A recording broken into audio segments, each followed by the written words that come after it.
안녕하세요. 반갑습니다. 홍해걸입니다. 여러분 많이 놀라셨죠? 오늘은 제주가 아니고 오스트리아의 수도 비엔나에서 여러분께 인사 올리고 있습니다. 제가 서 있는 이곳은 그라벤거리라고요. 도심 한가운데 있는 유명한 관광 명소입니다. 오늘은 제 뒤에 서 있는 황금으로 도금된 거대한 석상을 여러분께 소개하려고 합니다. 이름하여 페스트 조일레라고 하고요.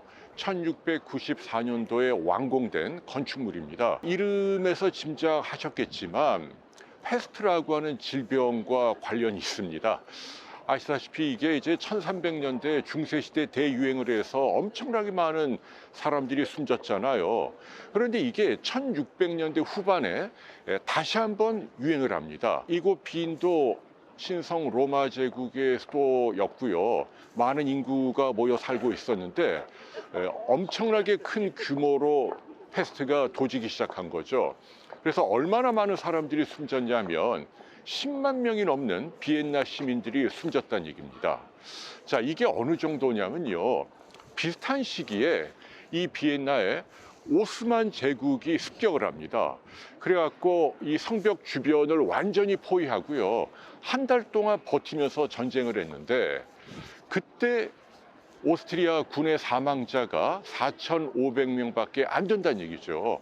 그만큼 전염병이 어떤 의미에서는 전쟁보다도 훨씬 더 치명적이었다. 그래서 당시 레오폴트 1세 황제가 전쟁 때로 싸웠는데 전염병이 유행할 땐 이 비엔나를 떠나서 도망을 갔다는 얘기죠.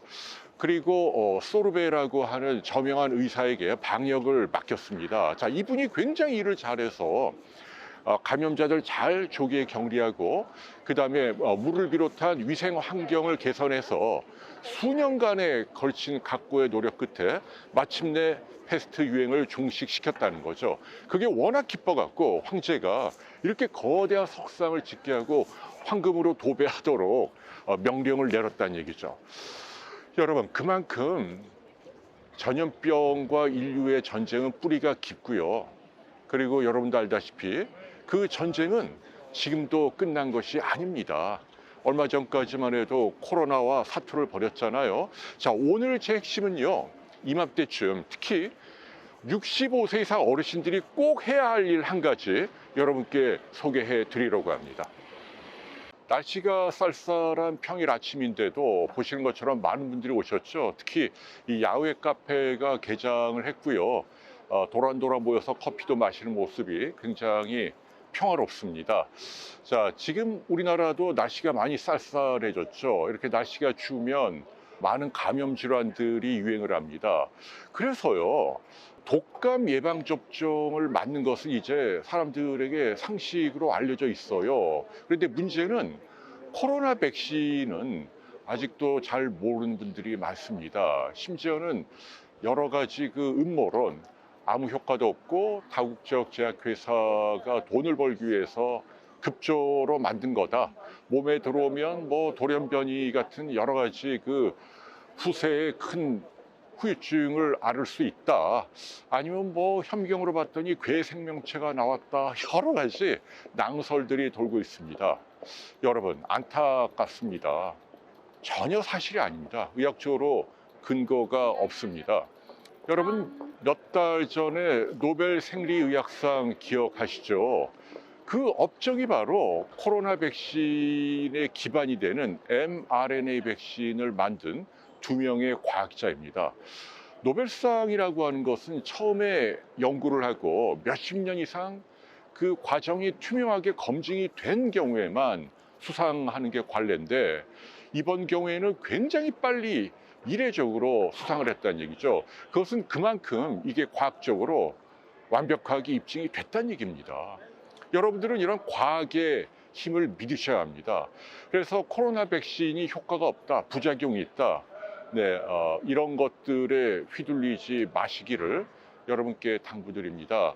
저는 코로나가 유행할 때부터 지금까지 초지일관 백신이 필요하다는 말씀을 알려드렸죠. 초기 기대했던 것보다 예방 효과는 다소 떨어지지만 무엇보다도 걸린 사람들이 특히 나이가 많은 어르신들에게 중증화율이라고 그러죠. 굉장히 심하게 도지고 또 이것 때문에 숨질 확률을 줄여주기 때문입니다. 그래서 뭐 영국의 왕이라든지 미국 대통령도 다 맞았잖아요. 수십억 명이 맞았다는 얘기고, 이것은 이번 노벨상을 받은 mRNA 기술이 없었다면 불가능했을지도 모른다라는 말씀을 드립니다. 자, 여러분, 독감 예방 접종만 맞지 마시고 이제는 코로나 백신도 추가로 맞으시기 바랍니다. 지금 맞으셔야 합니다. 지금까지 통계를 보면 65세 이상인 경우 어르신들이죠. 이런 분들은 중증화율이라 그러죠. 그러니까 심하게 앓을 확률이 젊은 사람들에 비해서 21배나 높다. 치명률, 죽게 만드는 확률은 무려 40배나 높다는 얘기입니다. 그러니까 나이 드신 분들은 걸리면 굉장히 여전히 위험하다는 얘기죠. 코로나 아직 종식되지 않았습니다. 지금도 매일 우리나라에서 1000명씩 발생하고 있잖아요. 그래서 세 가지 경우를 짚어드릴게요. 만으로 65세 이상 어르신들, 그 다음에 젊은 분이라 하더라도 여러 가지 질병으로 면역력이 떨어지는 분들, 나머지 한 분은 이제 집단으로 모여있는 요양기관이라든지 입소한 분들, 이 세 가지 그룹에 해당하는 분들은 지금 백신을 꼭 맞으십시오라는 말씀을 강조합니다.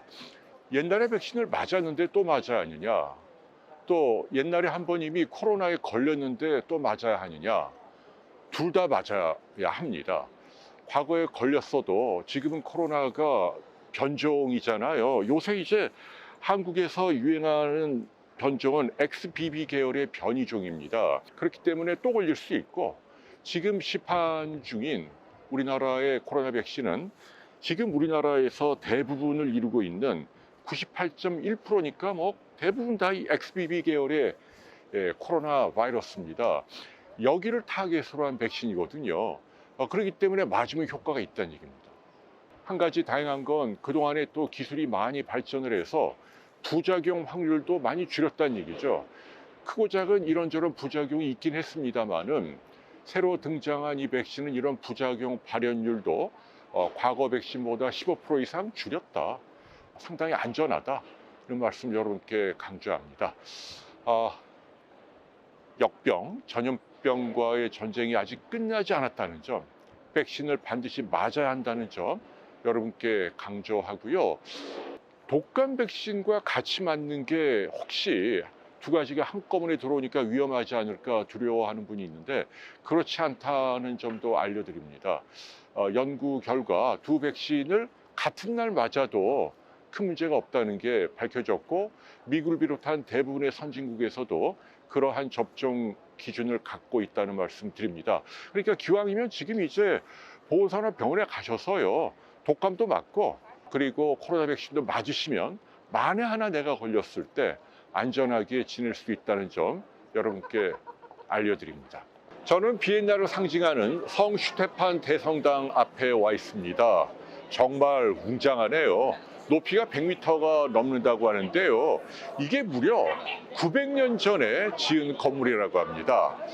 여러분도 아시다시피 유럽 도시마다 크고 아주 멋진 성당들이 많잖아요.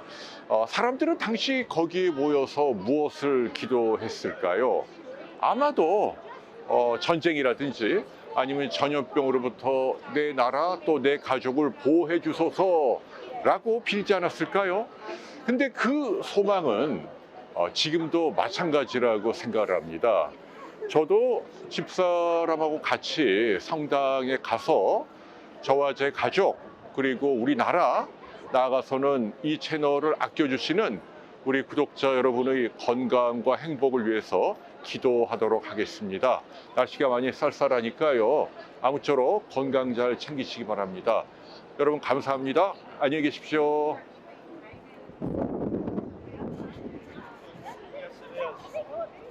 I think it will be.